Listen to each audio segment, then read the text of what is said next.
Welcome to Sandhya's cooking show. ഈ വേനൽ ചൂടിൽ എല്ലാവർക്കും ട്രൈ ചെയ്യാൻ പറ്റിയിട്ടുള്ള വളരെ സിമ്പിളായിട്ടുള്ള എന്നാൽ അത്ര തന്നെ ടേസ്റ്റി ആയിട്ടുള്ള ഒരു തണ്ണിമത്തൻ ജ്യൂസാണ് നമ്മളിന്ന് ചെയ്യുന്നത്. ഉണ്ടാക്കിയെടുക്കാനാണെങ്കിലും നല്ല ഈസിയാണ്. അപ്പോൾ ഈ ഒരു തണ്ണിമത്തൻ ജ്യൂസ് തയ്യാറാക്കാനായിട്ട് ഞാനിവിടെ ഈ ഒരു ബൗള് നിറച്ചും തണ്ണിമത്തൻ മുറിച്ച് എടുത്തിട്ടുണ്ട്. ഉള്ളിലെ സീഡൊക്കെ കളഞ്ഞിട്ടാണ് എടുത്തിട്ടുള്ളത്. നമ്മളിതൊന്ന് മിക്സിയിലിട്ടൊന്ന് അടിക്കും. അപ്പോൾ എന്തായാലും നമ്മളതിൻ്റെ സീഡൊക്കെ നല്ല പോലെ തന്നെ കളഞ്ഞെടുക്കണം. പിന്നെ ഞാനിവിടെ ഒരു ബൗളിൽ കുറച്ച് തണ്ണിമത്തൻ ഒന്ന് ചെറിയ പീസാക്കി മുറിച്ചെടുത്തിട്ടുണ്ട്. അത് നമുക്കിങ്ങനെ ജ്യൂസ് കഴിക്കുമ്പോൾ അതിലൊന്ന് കടിക്കാൻ കിട്ടാൻ വേണ്ടിയിട്ടാണ്. പിന്നെ ഞാനിവിടെ എടുത്തു വെച്ചിട്ടുള്ളത് മധുരത്തിന് ആവശ്യത്തിന് പഞ്ചസാരയും കുറച്ച് ലെമൺ ജ്യൂസും ഒരു 10-12 പുതിനയിലയും ഒരു നുള്ളു ഉപ്പുമാണ്.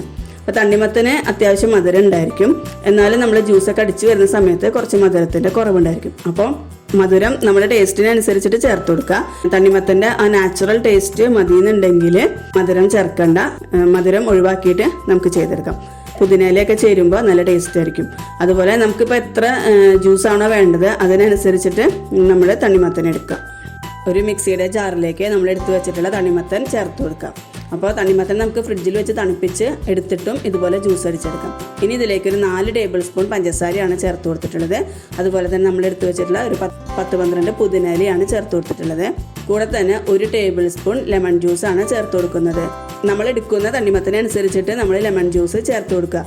ഒരുപാട് പുളി ആയാലും ടേസ്റ്റ് ഉണ്ടാവില്ല. പിന്നെ മധുരം ബാലൻസ് ചെയ്യാൻ വേണ്ടിയിട്ട് ഒരു നുള്ളു ഉപ്പ്, പിന്നെ ഒരു 1/4 ഗ്ലാസ് നല്ല തണുത്ത വെള്ളം കൂടെ ഒഴിച്ചു കൊടുത്തിട്ടുണ്ട്. ഇനി ഇത് നല്ല പോലെ ഒന്ന് അടിച്ചെടുത്തിട്ട് വരാം. ഇപ്പോൾ നമ്മളിത് നല്ല പോലെ അടിച്ചെടുത്ത് വന്നിട്ടുണ്ട്. അപ്പോൾ ഈ ഒരു രീതിക്കാണ് കിട്ടുക. അപ്പോൾ ഇങ്ങനെ നല്ല പോലെ അടിച്ചെടുത്തിട്ടുള്ളത് കൊണ്ട് തന്നെ ഇത് നമുക്കിനി അരിക്കൊന്നും വേണ്ട. പുതിനയിലൊക്കെ നല്ല പോലെ തന്നെ ഇതിൽ അരഞ്ഞ് ചേർന്നിട്ടുണ്ട്. ഇതുപോലെ അടിച്ചെടുത്തിട്ടുള്ളത് കൊണ്ട് നിങ്ങൾ വിചാരിക്കും പുതിനയുടെ കുത്തൊക്കെ ഉണ്ടാവുന്നു. ഒട്ടും തന്നെ പുതിനയുടെ കുത്തൊന്നും ഇല്ല. ഒട്ടും തന്നെ പുതിനയിലയുടെ ആ കുത്തൊന്നും നമുക്ക് ഈ ഒരു ജ്യൂസിൽ കിട്ടില്ല. നല്ലൊരു ഫ്ലേവറാണ് കിട്ടുക. അടിച്ചെടുത്തിട്ടുള്ള ജ്യൂസ് ഒരു ബൗളിലേക്ക് ഒഴിച്ചു കൊടുത്തിട്ടുണ്ട്. ഈ ഒരു ജ്യൂസിലേക്ക് നാരങ്ങാനീര് ഒരുപാട് വേണ്ട. നമ്മൾ എടുക്കുന്ന തണ്ണിമത്തനനുസരിച്ചിട്ട് ഒഴിച്ചു കൊടുത്താൽ മതി. ചെറിയൊരു പുളിപ്പിനുള്ള നാരങ്ങാനീര് മാത്രം ഒഴിച്ചു കൊടുത്താൽ മതി. ഞാൻ എടുത്തിട്ടുള്ള ഈ ഒരു അളവിലേക്ക് 1 ടേബിൾ സ്പൂൺ ലെമൺ ജ്യൂസ് കറക്റ്റായിരുന്നു. അപ്പോൾ നിങ്ങൾ അടിക്കുമ്പോൾ നോക്കി ചേർത്ത് കൊടുക്കുക. അടിച്ചെടുത്ത ശേഷം നമ്മൾ ലെമൺ ജ്യൂസ് ഒഴിച്ചു കൊടുത്തിട്ട് മിക്സ് ചെയ്താലും മതി. ഇനി അപ്പോൾ നമുക്ക് ഈ ജ്യൂസ് സെറ്റ് ചെയ്യാം. അതിനായിട്ട് ഗ്ലാസ്സിലേക്ക് കുറച്ച് ഐസ് ക്യൂബ്സ് ഇട്ട് കൊടുക്കാം. ഇനി ഇതിലേക്ക് നമ്മൾ നേരത്തെ ചെറിയ പീസാക്കി മുറിച്ചെടുത്തിട്ടുള്ള തണ്ണിമത്തൻ്റെ കഷ്ണങ്ങൾ ഇട്ട് കൊടുക്കുക. അപ്പോൾ നമുക്ക് എത്രയാണോ വേണ്ടത് അത്രയ്ക്ക് ഇട്ട് കൊടുക്കുക. പിന്നെ ഒഴിച്ചു കൊടുക്കുന്നത് നമ്മൾ അടിച്ചെടുത്തിട്ടുള്ള തണ്ണിമത്തൻ്റെ ജ്യൂസാണ്. അതും കൂടെ ഒഴിച്ചു കൊടുക്കുക. ഈ ജ്യൂസ് കുടിക്കുന്ന സമയത്ത് തണ്ണിമത്തൻ്റെ ചെറിയ ചെറിയ പീസസൊക്കെ നമുക്കിങ്ങനെ കടിക്കാനായിട്ട് കിട്ടുമ്പോൾ നല്ല ടേസ്റ്റ് ആയിരിക്കും. അപ്പോൾ നല്ല സിമ്പിളായിട്ട് തയ്യാറാക്കി എടുക്കാൻ പറ്റുന്ന തണ്ണിമത്തൻ്റെ ജ്യൂസ് ഇവിടെ റെഡി ആയിട്ടുണ്ട്. തണ്ണിമത്തൻ്റെ ജ്യൂസൊക്കെ എല്ലാവർക്കും ഉണ്ടാക്കാനും അറിയാം. എന്നാലും ഈ രീതിയിലൊന്ന് ട്രൈ ചെയ്ത് നോക്കുക. നല്ല പോലെ തണുപ്പിച്ച് കഴിക്കുമ്പോഴായിരിക്കും നല്ല ടേസ്റ്റ് ഉണ്ടായിരിക്കുക. നല്ല പോലെ തന്നെ ഐസ് ക്യൂബ്സ് ഒക്കെ ഇട്ടിട്ട് കഴിക്കുമ്പോൾ നല്ല ടേസ്റ്റ് ആയിരിക്കും.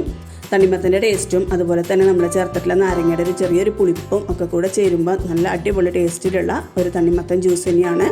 എല്ലാവരും ഒന്ന് ട്രൈ ചെയ്ത് നോക്കുക. വീഡിയോ ഇഷ്ടപ്പെട്ടാൽ നമ്മുടെ ചാനലൊന്ന് സബ്സ്ക്രൈബ് ചെയ്ത് സപ്പോർട്ട് ചെയ്യുക, ലൈക്ക് ചെയ്യുക, കമൻറ്റ് ചെയ്യുക, ഷെയർ ചെയ്യുക.